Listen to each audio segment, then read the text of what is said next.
we have here today. And yes, I think everyone got the message. This meeting is also recorded, so it will be accessible afterwards. So without further ado, first, I would like to present Professor Kate Dommett. She is today with us. She is a professor of digital politics in the Department of Politics and International Relations at the University of Sheffield. And she focuses on digital technology and democratic politics, with a special focus on data use, election campaigns, and regulation. Next, I would like to introduce you to Mark Scott. He is Chief Technology Correspondent at POLITICO, and he is writing about the global collision of technology and politics. And prior to that, he was the European Technology Correspondent for the New York Times, where he covered the continent's response to the Silicon Valley and tech giants and the region's push into the digital world. And finally, we have Claes de Vreese with us today. He is a university professor of artificial intelligence and society with a special focus on media and democracy at the University of Amsterdam. He also holds the chair in political communication here at the University of Amsterdam, and he is a co-director of AlgoSoc and the AI Media and Democracy Lab. And I would say, Claes, the floor is yours. Thank you, Sophie, and thank you everybody for being here. It's quite a special day for us to be hosting this panel as a lab because the European elections are now actually underway, and it is voting day here in the Netherlands.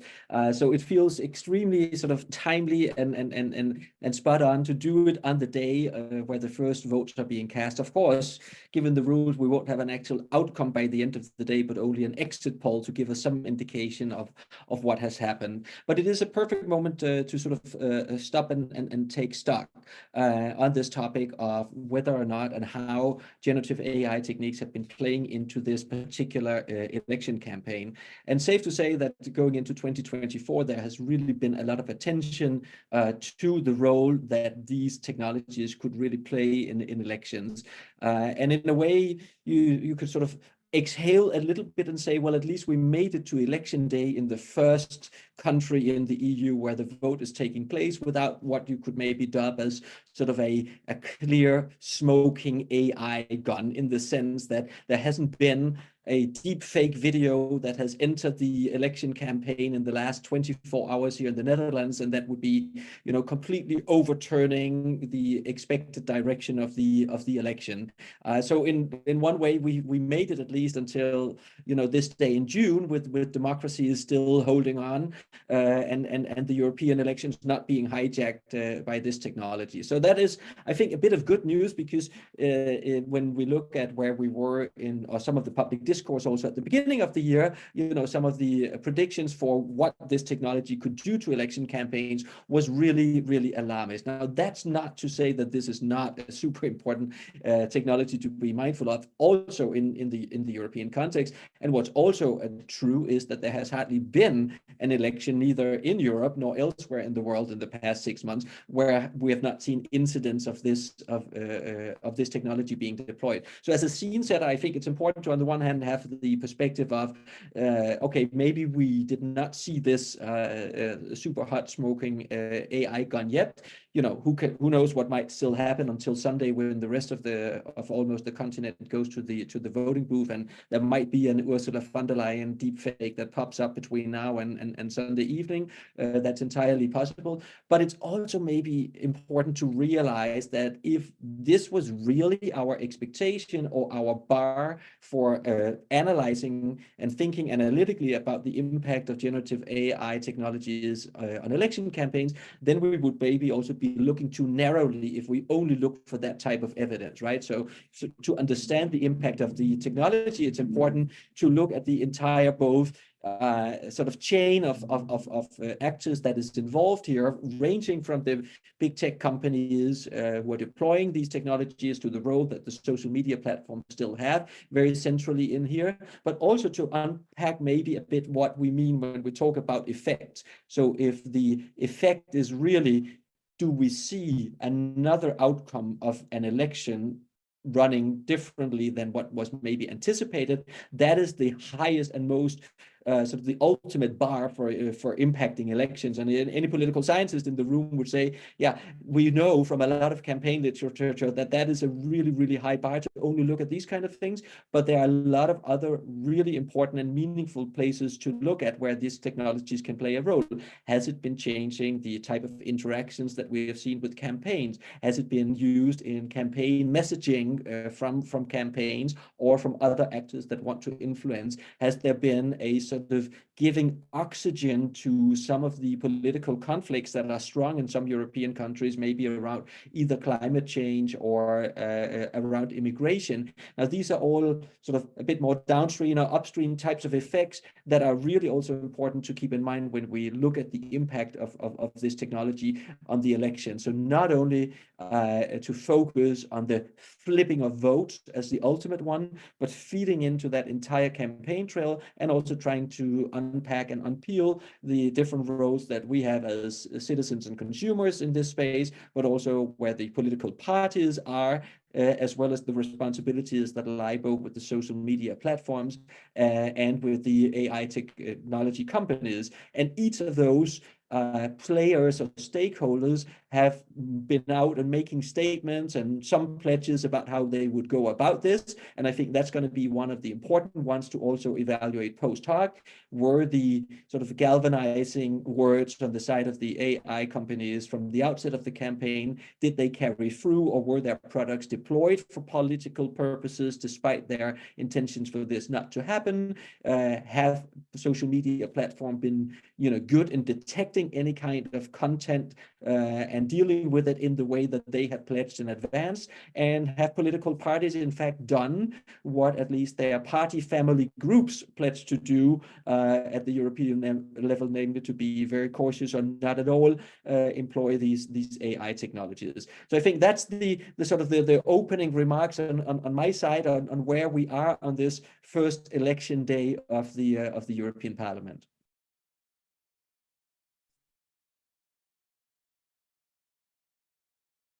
Thank you, Claes. I think we move on to Kate, if I'm not mistaken. The floor is yours.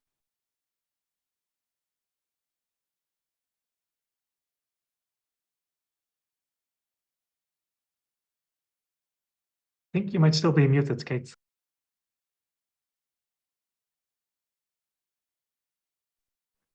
Thank you. Sorry, it wouldn't let me unmute myself. Slight hiccup. Right. Thank you so much for inviting me along today. It's a really great time, I think, to be thinking about these questions. And I think, as Claes mentioned, we've had a lot of speculation around AI and its impact. And I think establishing what we might expect and where we should be looking for the use of AI is incredibly important in this space.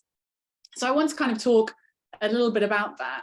And I think my particular focus is going to be on those kind of establishment players who are active within elections, because I think it's really important at the start to differentiate between AI as it is used by these kind of shadowy figures who are quite difficult to pin down, external actors, this idea of foreign interference and the idea of disruption. And a lot of the debate around AI really focuses on those actors and the potential for AI to be deployed, particularly around the use of deep fakes, to sow division and confusion within the context of elections.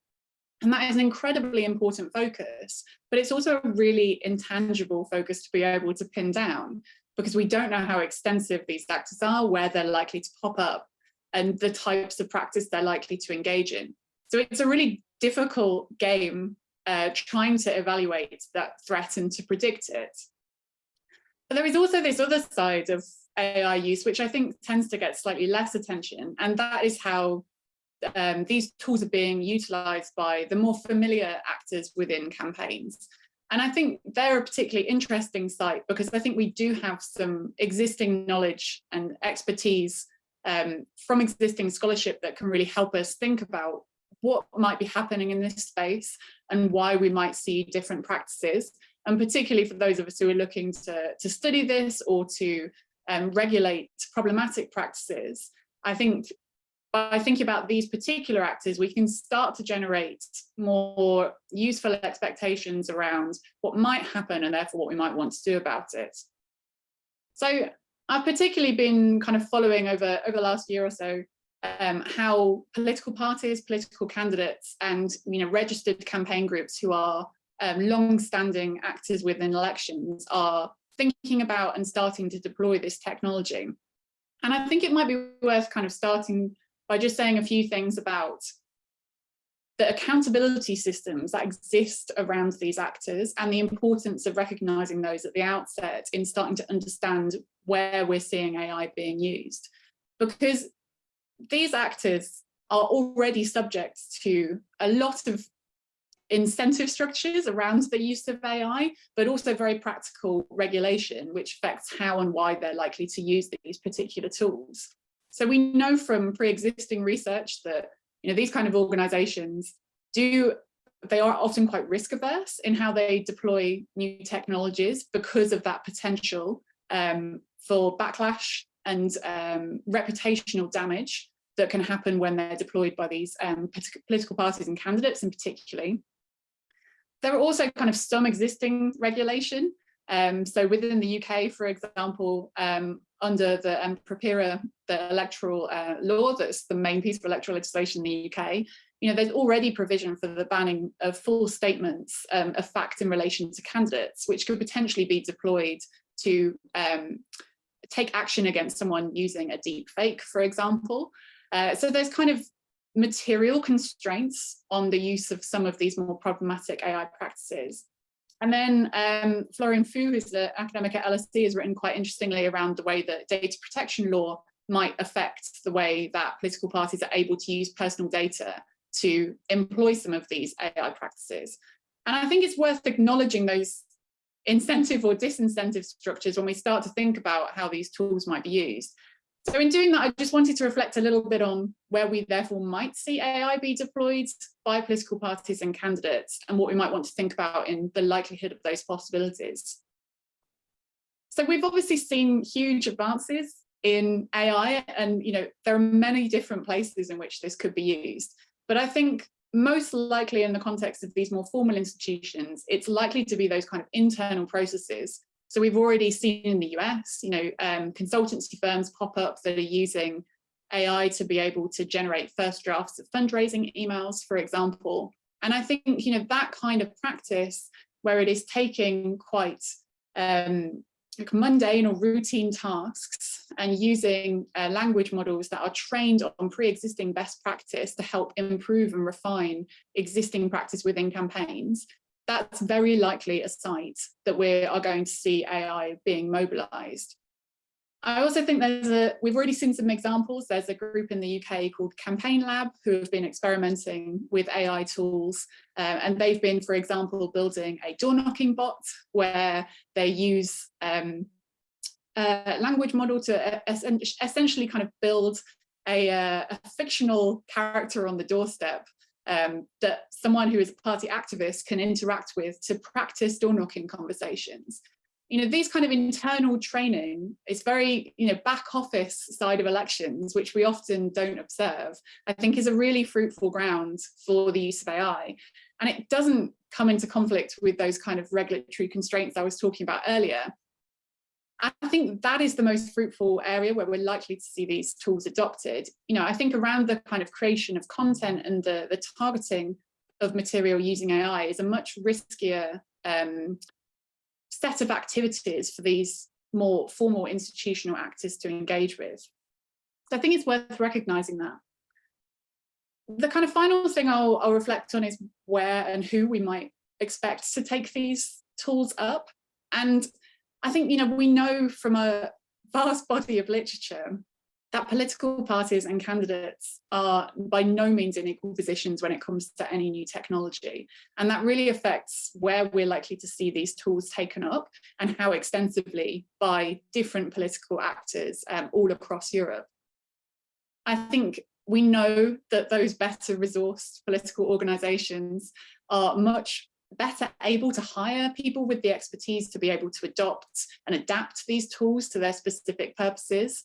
We're therefore likely to see large inequalities between larger and smaller parties in their use of AI, and real kind of entrenched differences between the access of different campaigners to these tools, and particularly to adapt them to their own purposes.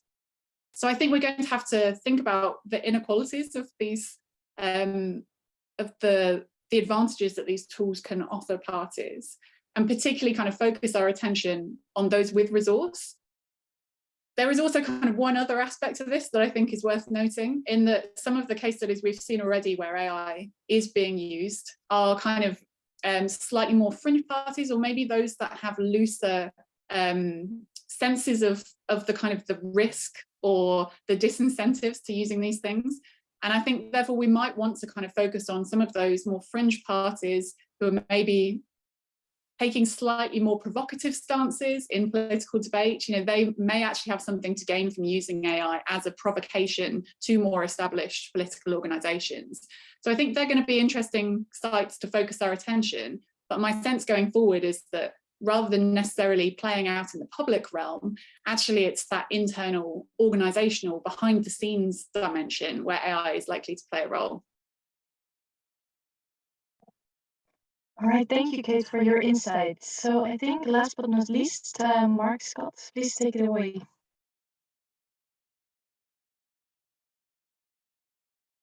You're muted still.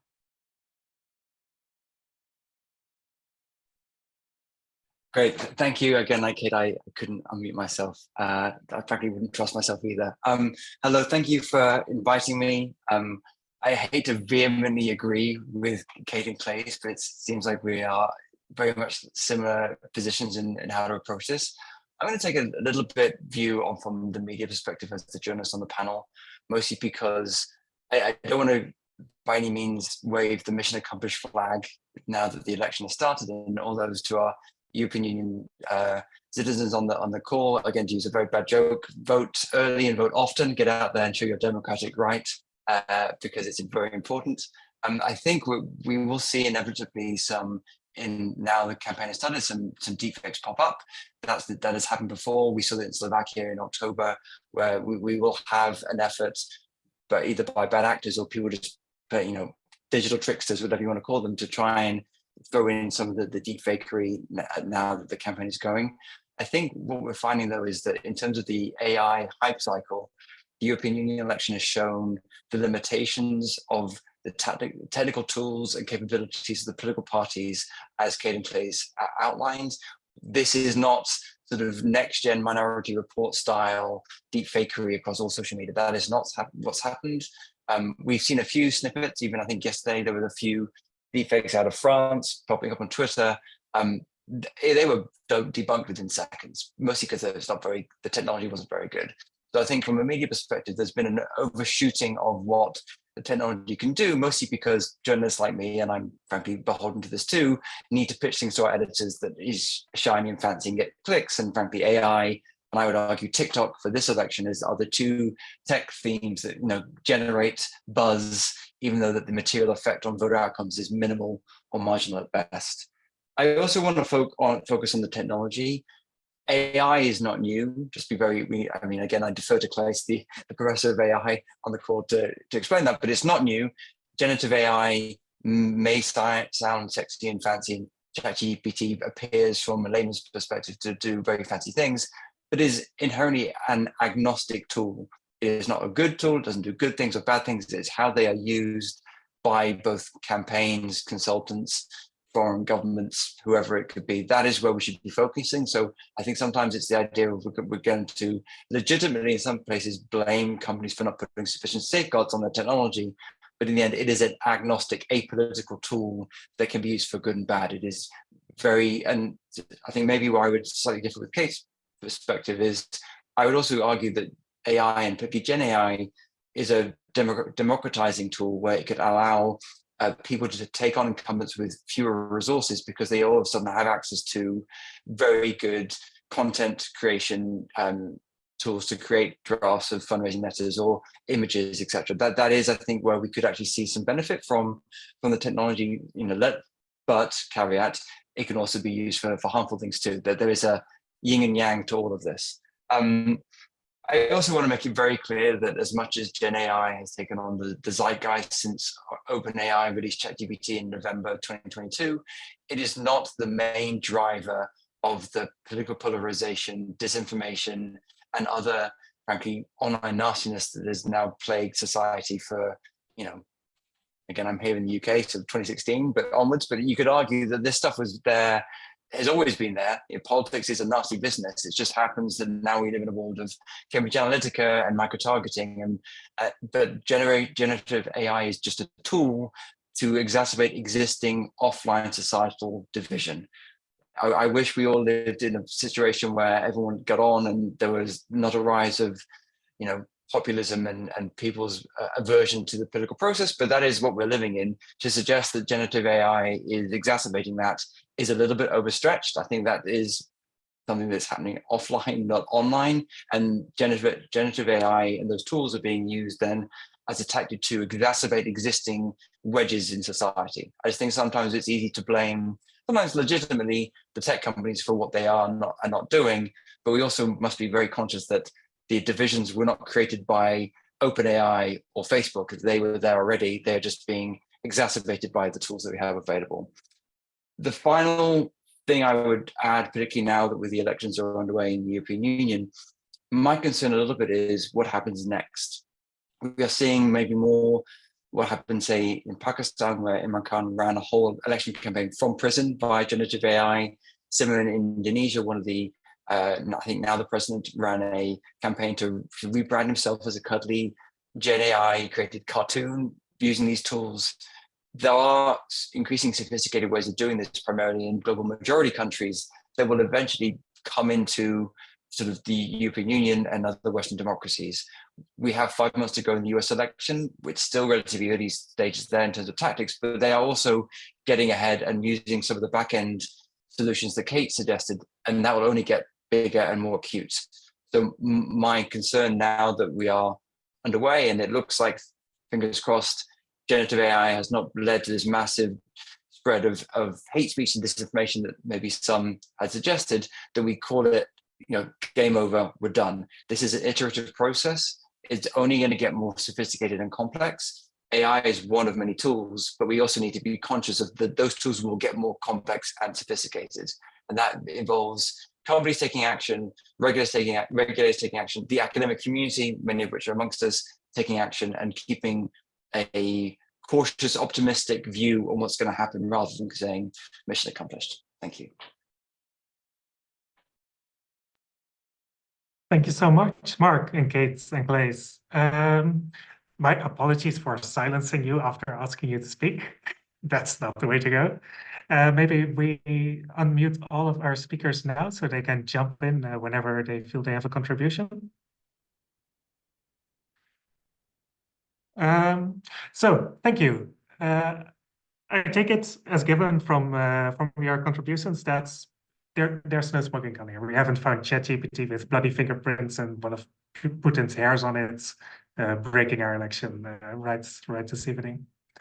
One of the points I do want to pick up on is how this might change the power relationships in the political system. Kate, you mentioned, and we've seen this also in other contexts, that this might be something that particularly benefits larger political parties. Mark, on the other hand, you mentioned this might offer some space to democratize. How, looking forward, should we think about how this Gen AI tool might shift the way who in the end is able to influence public opinion? I'll jump in. I think that's a really fascinating question, actually, and not a simple answer. And I think the dynamics will change over time. I think from my perspective, there is a long-term potential for this to really kind of flatten power relations. But at the moment, and in partially ways because of some of the restrictions that have been placed on certain AI tools, for the kind of average individual citizen, it's still quite hard to create convincing AI content. And it's of different forms and different types. I think if you're thinking particularly around kind of the generation of images, it's still quite challenging to do that. And so there is quite a degree of of knowledge that you still need to be able to effectively deploy these tools. Now, that is likely to change over time, and that barrier will lower, and we'll see new tools emerge that make it easier for people with very, very little knowledge to be able to generate very convincing content or to perform different types of analytics. But I think in the stage that we are now, there is still a requirement for certain skills and capacities. Where I do absolutely agree with Mark is I think AI has the potential to be used for good. And I think we too often focus on kind of negative applications. And I think, you know, things like some of the AI chatbots or the kind of tools that are being built around just presenting voter information and providing a really easy source of accessible information for citizens are going to be great in terms of helping to disseminate information more widely and empowering people within the political process. I'll follow up. Again, try not to vehemently agree again with Kate, but I think it's both.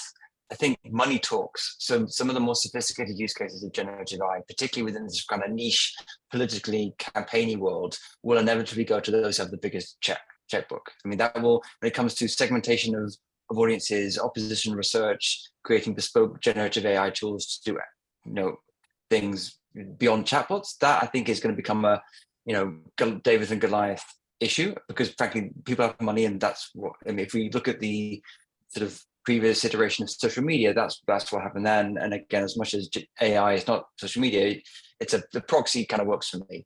Where I do think what I'm really interested in is that grassroots level campaigning activism that is maybe not done from a specific political party or candidate, but from a group.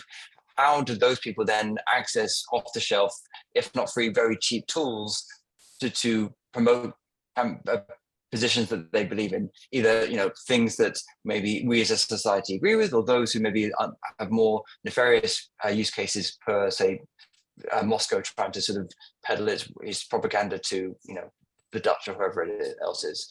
So my thing, again, not to be too pluralistic, it's both.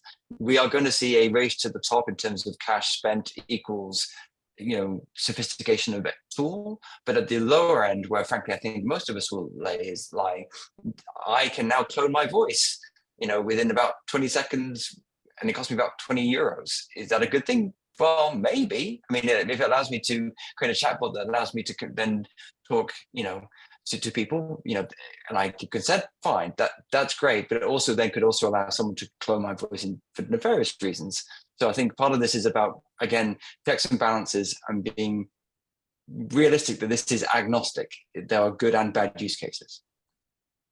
Maybe I just jump in for 2 seconds here, because I think we're also in a really sort of interesting time right now where, as Kate said, you know, on the one hand, there's a sort of a skill level advantage, and you still need to be able to do something to generate that content at mass scale. Yet that is changing relatively quickly. And at the same time, we also see, when we do more sort of general population type of surveys, that, you know, up to 70% have never deployed any of even the text-based tools, right? So there is sort of a rapid changing in the skill space, and that is becoming democratized, but there's also a huge part that is not even started to experiment with this, and that might level out. And I think the big sort of question is how much of this technology can also be used in the distribution phase, right? Because if you take away the big advantage in terms of creating the content and lower the cost, the actual cost, the economic cost, as well as the skill cost there, that's of course the game changer that the technology offers.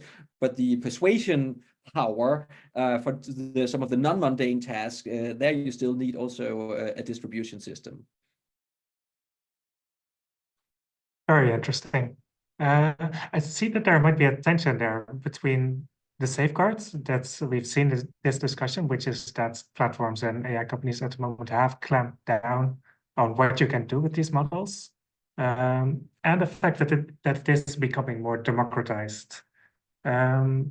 To what extent can we, also from a legal perspective, or as platforms, support the more positive use of AI?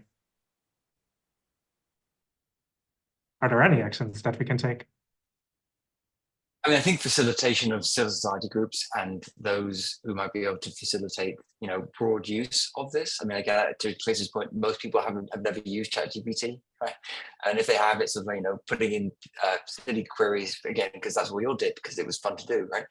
And so I think I would maybe push back a little bit on the safeguards. I mean, I think if anyone used Midjourney or some of the other Gen AI image creation tools, you can spoof them pretty quickly, particularly in non-English languages. It's like, again, I'm not a Danish expert or a Dutch political expert, but I would think if I typed in some phrases in those cultural contexts, I could probably get some things back that aren't very safe. So I still think there's a lot of work to be done on the platforms to mitigate the risk for non-English, frankly, non-American users. But I think the ability of training digital skills, showing the positive use case, as well as mitigating the harm, is something that all the companies should be doing.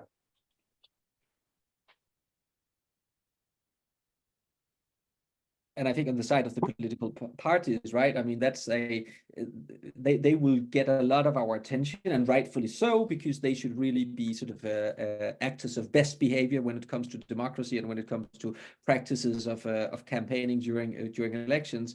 But of course, what that might also imply is that some of that usage will go to the non-political party actors, and I think those are also some of the actors that Kate sort of referred to, and they are much harder to define who they are as an entity, and they're much harder to call to any kind of accountability mechanism. And frankly, most of the sort of legislation or regulation or self-imposed codes of conduct or behavioral commitments that we have come from political parties and the candidates, and obviously not from the rest of that space. I think I'd only add, I think we so often see kind of electoral administration bodies really be quite slow in adopting new technologies. And I think it would be really good to see, electoral commissions or, government institutions actually embracing AI and what its potential is, and actually trying to lead with example in some of these practices rather than adopting down the line. I think that means there would have to be significant investments across different governments in actually hiring staff with this skill base, because electoral commissions and oversight boards tend to be very under-resourced. But there's huge potential in terms of being able to facilitate real-time disclosure and transparency using AI tools. And I really think that we should be having more conversations about how AI can actually really help us gather and disseminate and interrogate information in real time in elections. One really interesting theme that you all hit on is that at the moment we're in a very strange time where we're all experimenting with this technology, but it's still developing very quickly. And next election cycle, we might be in a different political landscape. So what are some of the trends that you personally are really keen on exploring, and what data would you need to actually be able to explore it? And do you currently have that data? I'll go first. So one of the things I'm really interested in is actually what facilitates the adoption of these tools, and how individual political actors understand the risks and the opportunities of being able to use AI.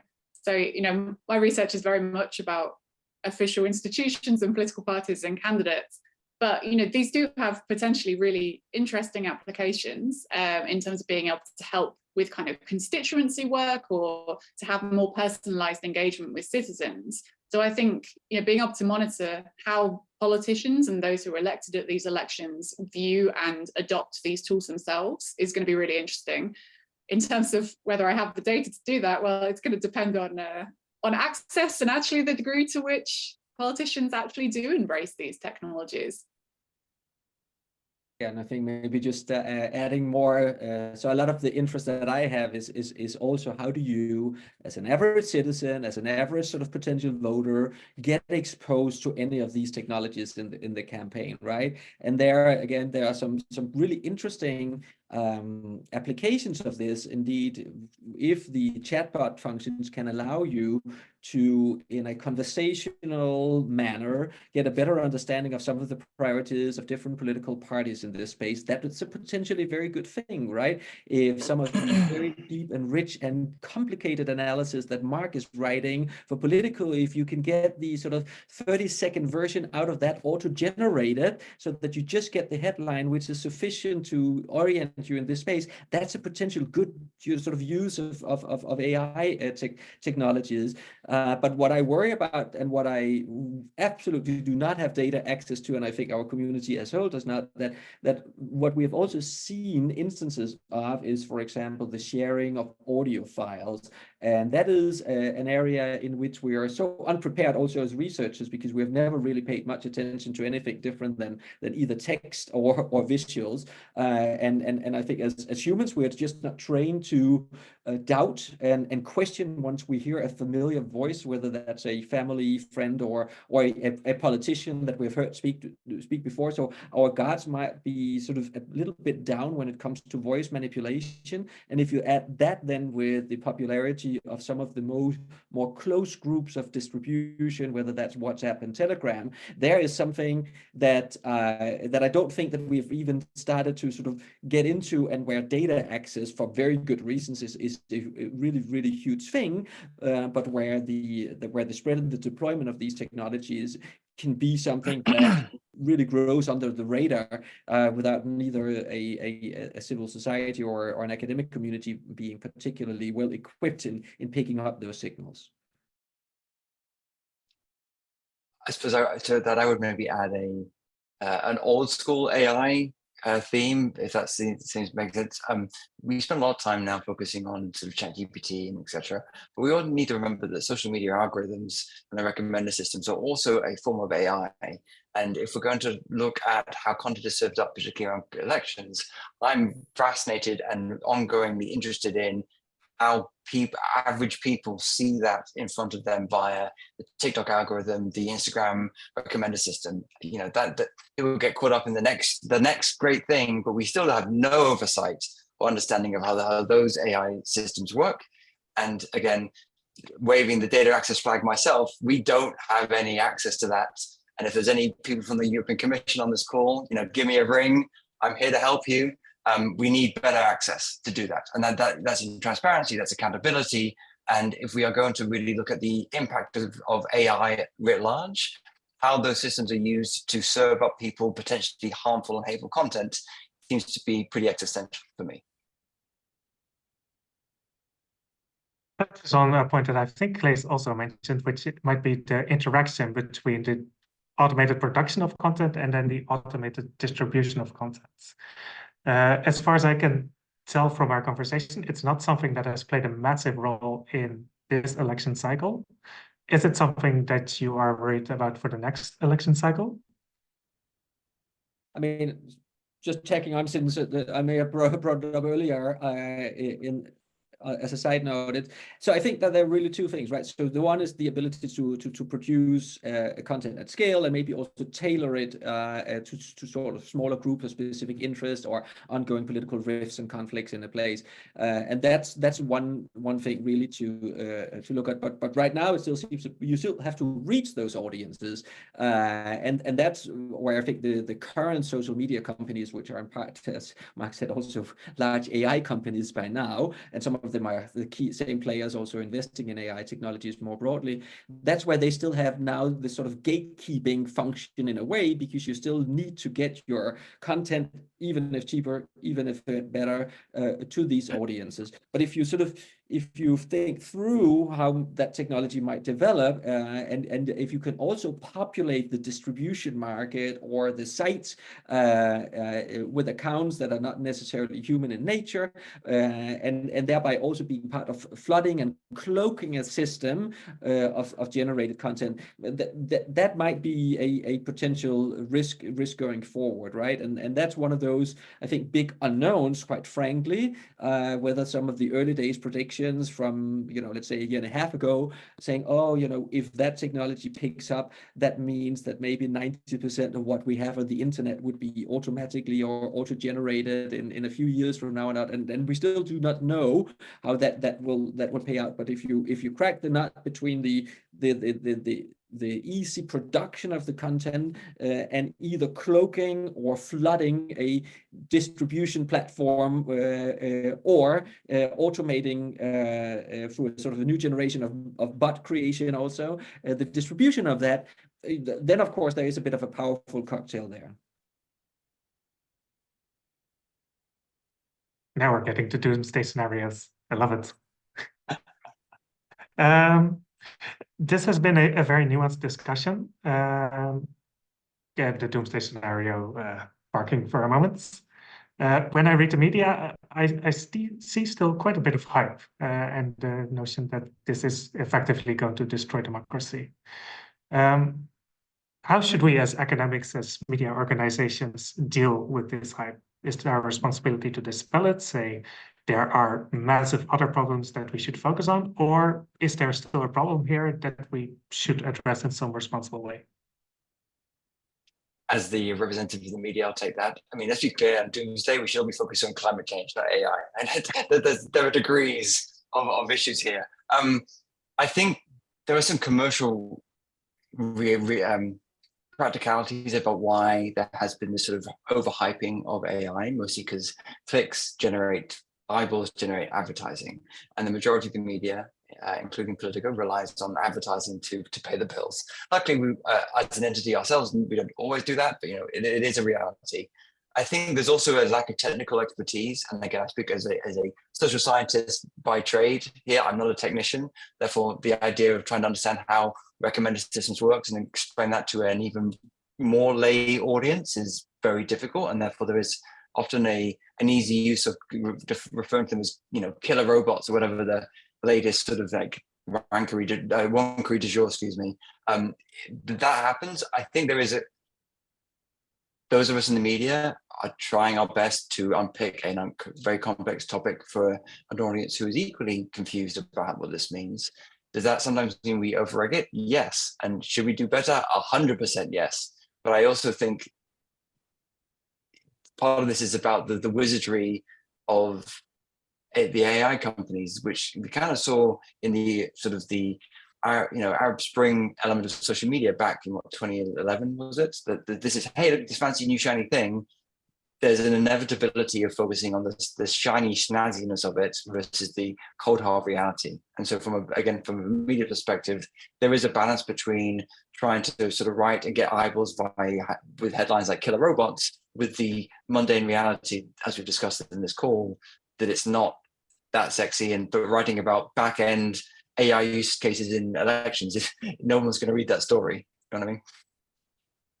Read that story, Mark.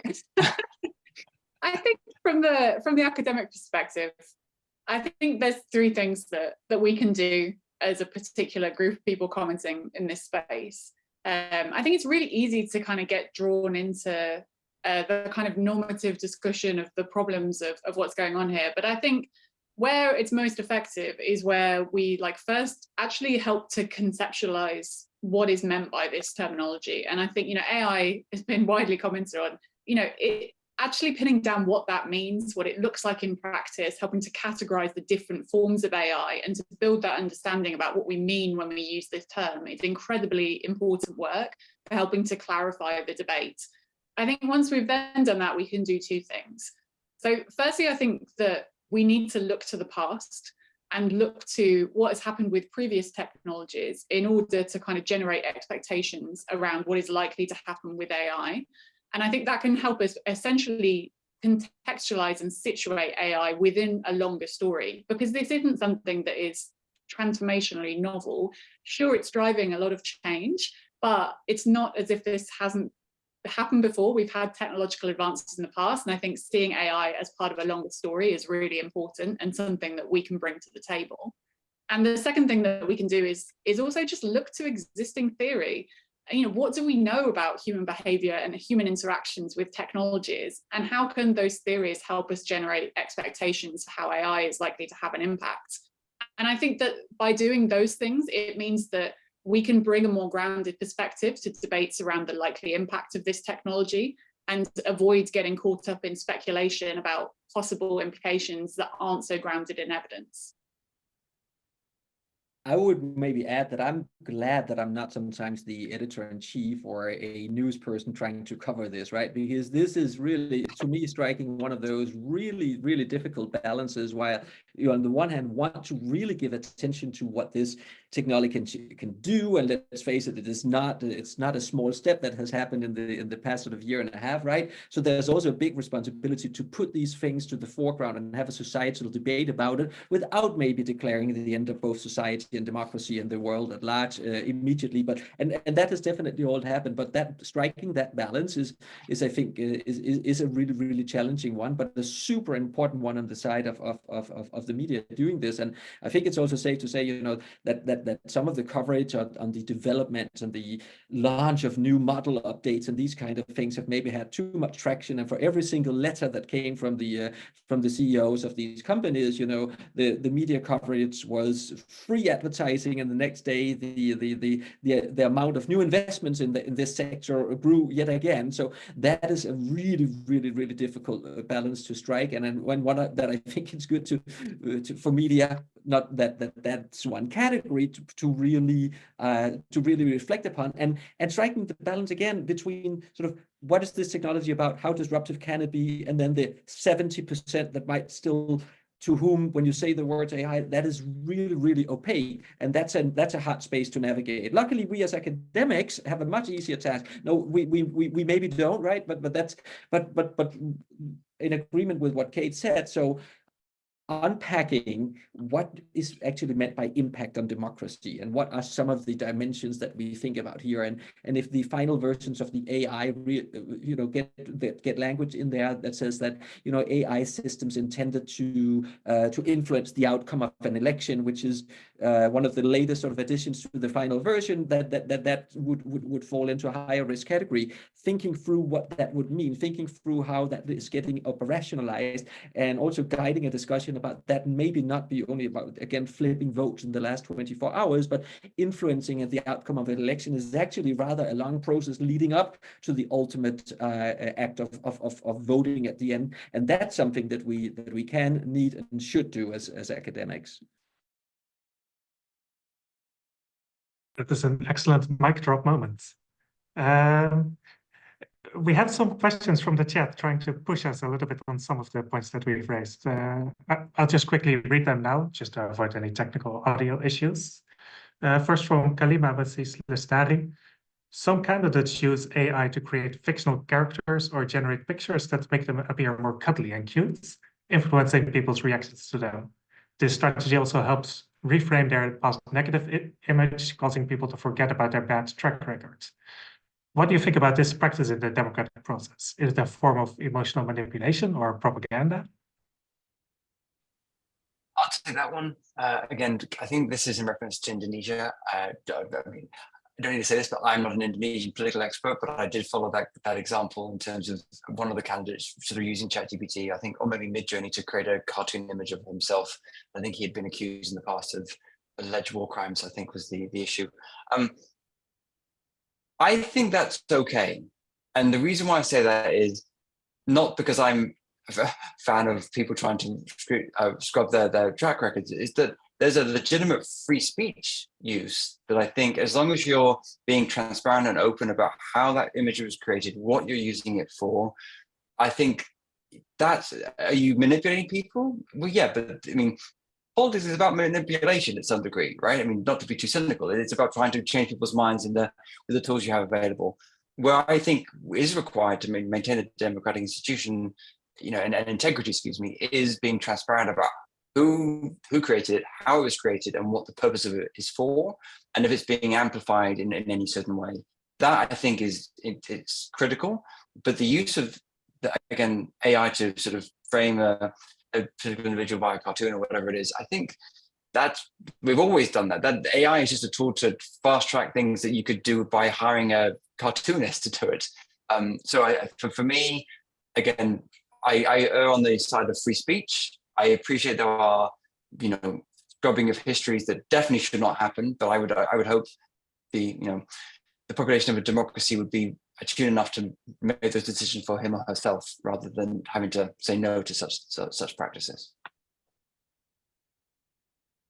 I squarely agree, and would then say, and what we need is exactly the uncovering of this, right? That's where you need journalism to bring this to the fore, that this has been deployed as a technology, and then people can come down on whether or not they want the candidate with a troubled past, but is now a cute cartoon, whether that is convincing for them to vote on. But taking it out of the equation a priori, I agree that is A, very hard to police, but B, also something that would probably infringe of the freedom to run campaigns. But I would, as a political candidate, really think twice as to whether or not you want to be the front runners on deploying this technology for your campaign. But that's a choice on the side of the political candidates. Then from Xavier Brandau, pushing us a little bit on this notion that AI can also have positive implications or is a neutral tool, asking, but couldn't that tool, because of its power of disruption, be inherently bad? I really feel, and I think I'm not the only one, to see good uses for anyone to cheaply, incredibly mimic anyone's voice or face or create convincing videos of events that never happened, especially in comparison to the very long list of possible bad uses. I'll take that. Kate will take that one. I'm trying to think of a possible good use. I would tend to agree that I don't think technology is entirely neutral. I think it can be designed in ways that are, more or less conducive to existing norms and ideals. I'm trying to think if I could think of a good example. I think it's kind of interesting around some of the, the representation of different groups, or where someone might not individually want to appear in an image themselves, but is happy for their persona to be used. There potentially could be examples, but I think it's often worth asking the kind of case, like, why do you need AI in those situations? And I think sometimes, there would be many instances in which you could just create content a different way without AI. So if you are deciding to use an AI tool to generate an image, I think your rationale may tend towards the more negative. But maybe Mark would like to defend his description of that. I think it's a really interesting question. I will have to think a little bit more about it. So I will put on my OpenAI lobbyist hat and sort of, no, I'm just teasing. So Belarus had a nominal election, given the situation in Belarus in February, and the opposition, who are living outside the country for very legitimate security reasons, they created a AR avatar that they deployed locally that pretended to be the candidate, that allowed locals to ask questions to this AI generated avatar in ways that made sure that no one was going to get in trouble. So there was a sort of a safe space, if you will, because it wasn't an actual human, to answer questions about that they were going to get from the local media because of the authoritarian regime in that country. I think that's a clear example where, again, you probably could do that, not with AI, per Kate's point, but it provided a level of security and protection in an authoritarian regime that I think is a really interesting use case. The other one I would suggest from New York, the mayor of New York used AI to translate his voice into non-English languages, Mandarin and Spanish, I think were the ones he used to sort of to campaign. Again, I don't speak Mandarin, nor would I want to run for the mayor of New York, but I could see if you're going to try and reach a constituency that's beyond your language, or what language you don't speak as sufficiently as well, that could be a use case. I mean, but to the question's point, I get the downside. I still feel that the tool in itself, yes, it's a human construct, but it's not inherently evil or bad. They could just be based on, frankly, on the Hobbesian view of men. It might be a more cruel world, and that's what AI looks like, rather than it, being inherently bad. but it is maybe telling for us that it is easier to come up with sort of the nefarious and bad use of some of these things than the good ones, right? And a good Swedish chatbot that was made by one of the newspapers in the run-up to the European elections is, I think, another of those good ones. But I think that there's also a big distinction between the taking over or supporting some of the back office jobs that Kate said in the beginning. Then there's a deployment maybe to in sort of external communication about your own candidate and your own party. And that's where I feel that many would also draw a line saying, okay, that's something, there's a choice and you can be transparent and you can disclose that. And maybe there's even a space for experimentation about that. And then there is the saying something about the opposition candidate or contributing to sort of some kind of pollution of the information environment using these technologies, and there are definitely different considerations that go into these different elements, and the former examples are perhaps the spaces where you easily find some of the potential positive use of the technology. Super interesting, and I wish we could continue this conversation for another hour. Unfortunately, we are running close to the end. However, Kate, Mark, I can't let you go in good conscience without asking about the UK elections. Generative AI in the UK elections, what are you looking out for? What are some of the trends maybe you've already seen or that you are particularly interested in scrutinizing? Yeah, so remarkably, like very little has notably come through that I would say.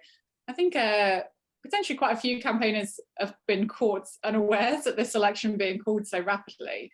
So, if we kind of compare just across different technologies, even some of the parties have still failed to kind of update their YouTube pages for the general election, that they're not going to be thinking about generative AI. They're still trying to manage and juggle a lot more older technologies. So I think I will be amazed if we see examples come from political parties or candidates.